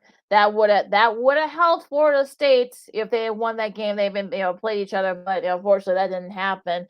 LSU beat needed well they were down at the half, but they were able to pull off against Texas A&M.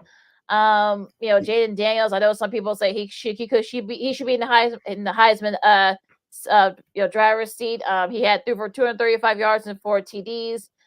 He also had he rushed for 120 yards. I mean, I last few weeks, I mean, it wasn't the best competition, so that might play a little bit of a part there. But I'm sure he's going to get his New York invite. But LSU, I mean, they look pretty good. I mean, they may be going to a New Year's Six Bowl. We'll see. Yeah, if you're the trustees and the boosters up there at LSU, you think they should put a little bit more pressure on Brian Kelly. The LSU's been they're always known for having talented teams, but with the likes of Alabama and of course Missouri, now what they've been doing the last couple of years, staying in their way. You think if UCLA will do much better, but they'll be tested next year because Texas and Oklahoma are going to join their conference. So you will hope that Brian Kelly will step up his recruiting to get better talent in there. Because even though they're 9-3 this year, they'll probably finish with another double-digit win season. But just for me, from an outside perspective, you think they'll be a little bit better than this. Yeah, I think they would be. I mean, that's just me. They lost a tough one to Florida State early on. Had a couple other bad losses. They should have lost to Missouri. Sorry, Mike Berman. They probably should have lost that game. Jaden Daniels, especially Jaden Daniels got banged up, but was able to come back and win it for him. So yeah, I mean, I don't want to say they looked into a 9-2 record, but I kind of feel like they kind of did. So we'll see what happens there. Arizona beat Arizona State. Notre Dame, no trouble with Stanford. K-State beat Iowa State beat K-State. Did a thriller there. That was an exciting game. All you old school Big 12. That was actually pretty funny. Just a lot of scoring there. No, the basketball teams they don't have conference play yet. Oklahoma State needed double overtime, but they beat BYU. Now they play Texas on Saturday for the Big 12 title. Tennessee beats Vanderbilt. Clemson finished strong. They beat South Carolina, their annual rivalry game, 16-7. Liberty no trouble with Utah. Purdue got the old Oaken bucket back. They keep it for another third straight year. They beat Indiana. Shout out to Chris Foster's with a call of that game. And Duke no trouble with Pittsburgh, but they lose their coach.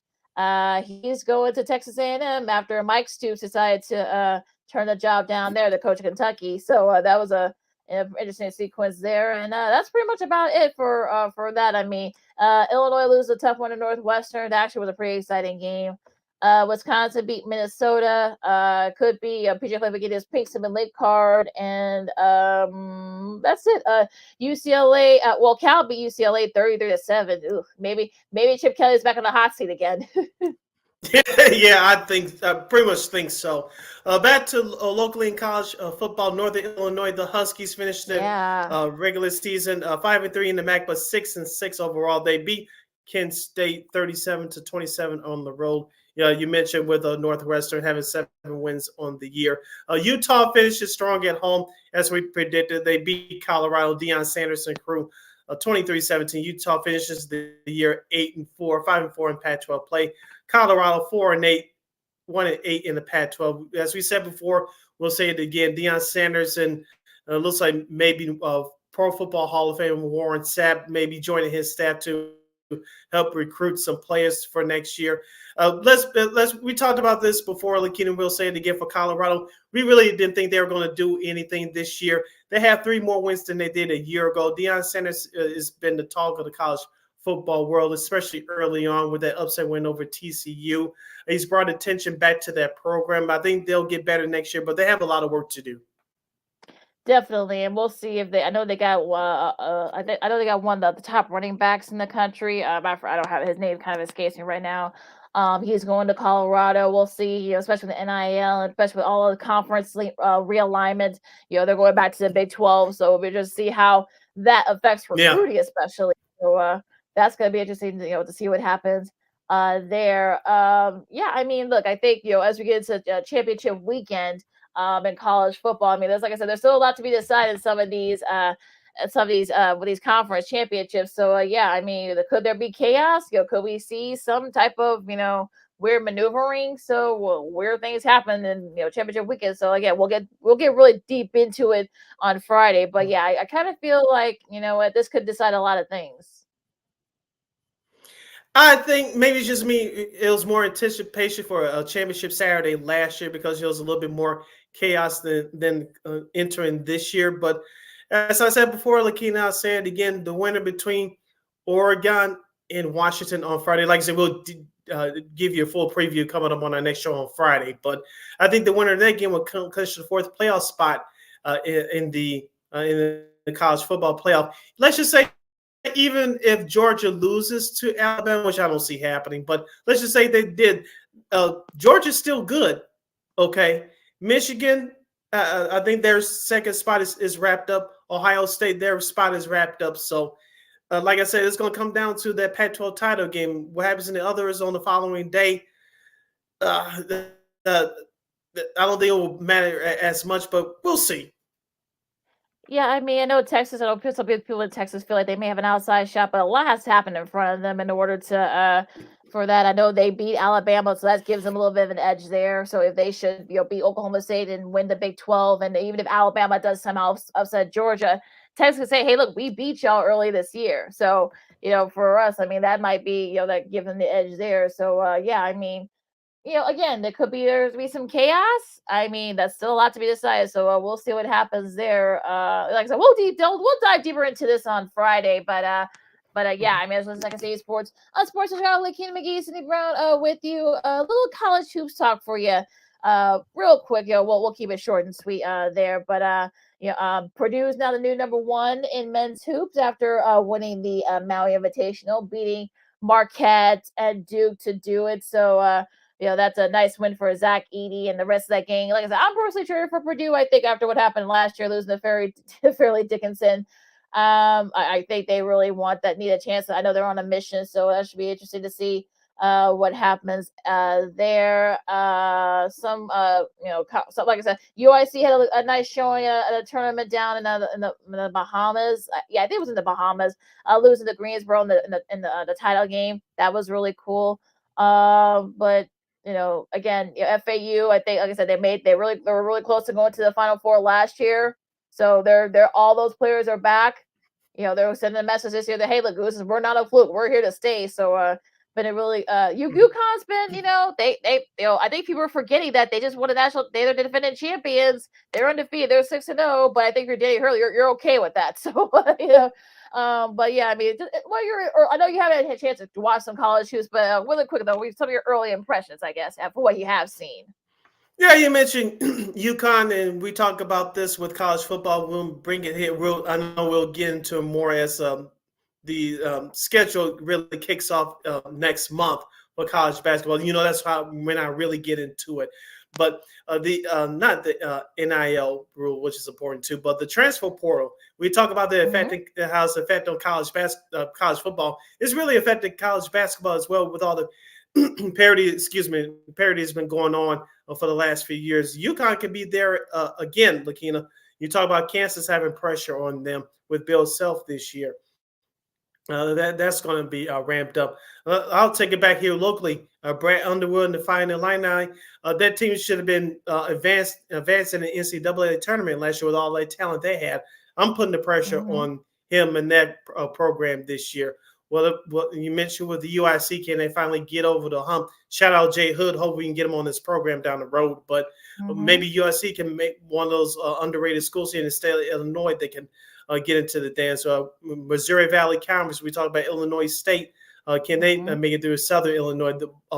Southern Illinois almost made it to the big dance last year. Northwestern in our backyard in Evanston, they made it back to the NCAA tournament last year. Can they make it back-to-back years? I believe for the first time, if not in a long time, the first time in school history, make it back-to-back years in the NCAA tournament. Let's see what Chris Collins and his squad can do. Yeah, I think they got a game tomorrow talking about Northwestern, and I think Southern Illinois plays Indiana State. I think tomorrow that's the start of Missouri Valley Conference play for them, so that should be a fun one. Also, Miami faces Kentucky. That should be a good one there tomorrow as well. So yeah, we're already getting like some big good games already early on this this juncture, and then college football, college hoops as college football season is starting to end. We're just getting ready for college hoops, as like I said, some not all, but some teams are about to start conference play. I know Villanova's looked really good too so far. They play St. Joe's on Wednesday for their Big Five matchup there. So yeah, I think there's some interesting storylines to keep an eye on if you're the college hoops side. Now Michigan State, like I said, they struggled early on, so we'll see. I mean, I think Purdue's on a mission.